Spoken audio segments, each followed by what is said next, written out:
Hello everyone and welcome. By now you've probably already seen the overview of the Spring Surge calendar. If you haven't, you might want to go check that video out. It'll show you kind of how the calendar is organized and what will be happening each week as we get closer to your Easter celebration. In this video, what we're going to talk about is the storyboard. You'll learn what makes the storyboard so effective and also how to put one together for yourself. In fact, by the end of this lesson, you will complete your first storyboard for the members of your church. And if you learn and use what we talk about today, you'll gain a clear picture of who you're speaking to and what they want. What that means is your sermons will be more effective and memorable and cause your audience to take action. In his book, Building a Story Brand, Donald Miller talks about how clear, simple, actionable communication is the key to a business's success. Now, I know that a church is not a business, so please don't hear me saying that, but I do believe that what Donald Miller is talking about is built into the very fabric of humanity, placed there by God. And that makes it extremely important and relevant for us. What he's talking about is a story. Everyone wants to be a part of a story. In fact, inside the head of each of us, there's a story being played, and we are the hero of that story.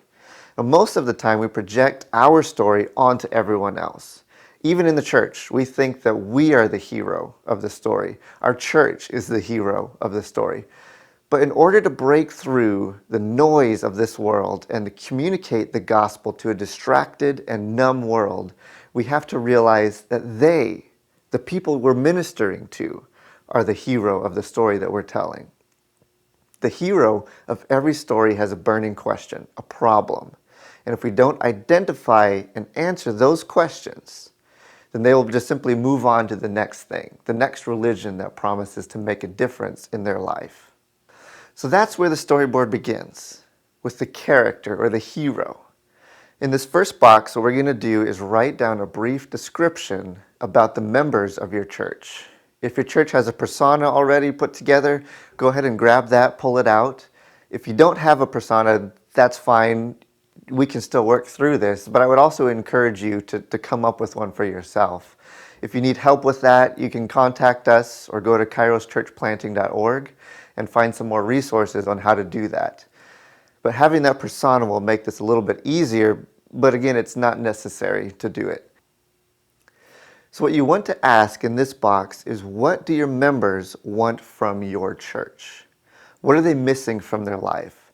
What's that burning question that they have? A common one in today's world might be, will Christianity work for me? Or does it even make a difference? Maybe your church is more established, so maybe that question might be, am I doing the right things in my Christian walk? Or I want to live a deeply spiritual life, and I want the church to show me how to do that. So think and pray about your members and write down that one thing that they're pursuing at your church. So that brings us to the second box, the problem. In that first box, we asked, what do our members want from our church? In this box, we're going to ask, what's the problem that they have? There's often several aspects to a problem. There's often someone, a person, an entity that we identify as a problem. That might be true, but usually it's not. It doesn't really matter though. What matters is our members view this person as the enemy. Then there's the external problem. How does it affect their physical life? And then there's also, how does that problem make them feel? That's the internal problem. So let's say your church is mainly made up of young families. Their external problem might be that they don't feel like they have enough resources to take care of their family. They don't have enough time, they don't have enough money. That's the external problem. But it makes them feel anxious, alone, isolated. That's the internal problem. And they identify their boss as the enemy because he's just demanding way too much from them and paying way too little. So then there's the final problem. We call this the lie. What is the lie that they are believing? In this case, maybe it's that everyone is out to get them. Everyone and everything are working against them. That's the lie, or the limiting belief that they believe. So with your members in mind, identify the enemy, the external problem, the internal problem, and the lie or the limiting belief that they have.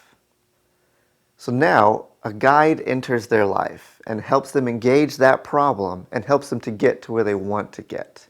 That guide is you, your church. You're not the hero, you're the guide.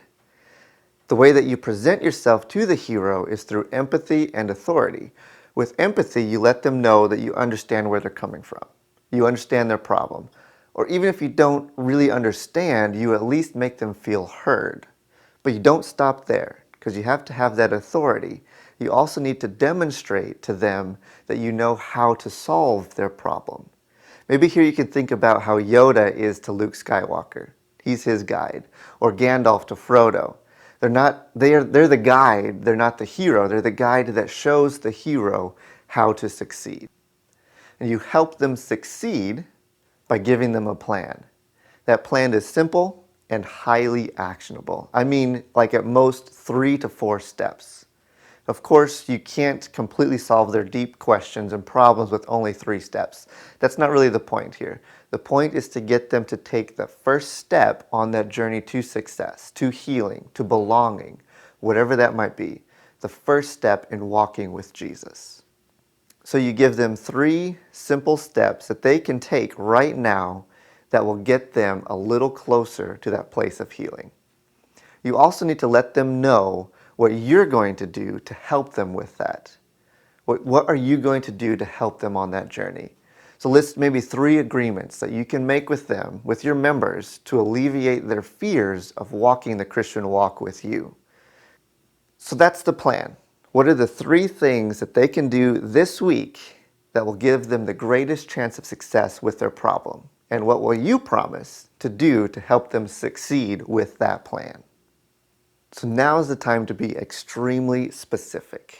You just finished laying out a simple plan, but even that can be a bit much for some people. That's where the invitation comes in. I'm a little bit hesitant to use that word because our fellowship has a far too simple way of doing the invitation. It's not just a blanket, if you want to respond, please come forward and someone will be there to speak with you as we stand and sing this song. That's not good enough. It needs to be more specific. If you felt this way, then do this. Point back to that internal problem, the feeling that they have.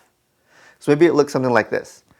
If you feel like the world is just beating you down and you feel tired and alone, then go back to the right corner right now and there'll be 3 spiritual champions that can listen to all that's going on in your life and walk with you as you take those first few steps toward a better life with Jesus. A call to action involves communicating a clear and direct step our hero can take right now to overcome their challenge and have a peaceful life. Without a clear call to action, people will never engage with your church. So that brings us to the next box. That final action that we just gave, that invitation, will also point to the outcome that they can expect or avoid. So in this box, you can list the positive changes that your members will experience if they follow through with the plan that you've just laid out. And then in the next box, list the negative consequences that they will experience if they don't take action. Now, this might be a little bit hard for us because we want to be positive, right? But the truth is that people are 80% more likely to do something in order to avoid something bad than they are to gain something good. So in other words, mentioning the negative things that they will avoid by using the plan is 80% more likely to move them to action than only mentioning the positive. And then finally, in this last box, it's kind of the summary. It's the character transformation. So here you describe the new creation that they're going to turn into.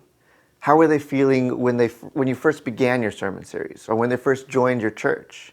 And who will they become after they have been led through this transformation journey that you've guided them on? What's their aspirational identity? Who do they want to become? So, here's what I want you to do right now. If you haven't already, download the exercise below.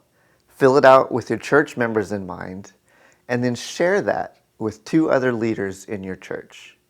And after you've done one for your membership, I would also encourage you to do one for your guests. A little bit later on, Neil Reynolds has some things that he'd like to share with you about preaching to guests. And having these two storyboards filled out in front of you will help you think through how to construct your sermon series for both guests and for your members. As you've seen through the Spring Surge calendar, we really encourage you to have two sermon series. The first one, the character is your membership, and you'll be leading them by cultivating a culture of invitation. And then in the second series, beginning Easter and going through Mother's Day, the character will be the guests, and you'll be inviting them to begin a journey with Jesus at your church. So download the exercise, fill it out for your members and guests, and then share it with at least 2 other leaders in your church. And as you're filling that out, think about how it could shape your sermons. How could it shape your small groups, your classes, the ministries that your church has? How could this tool help propel your church forward into a spring surge? Also, before you go down below this video and leave a comment.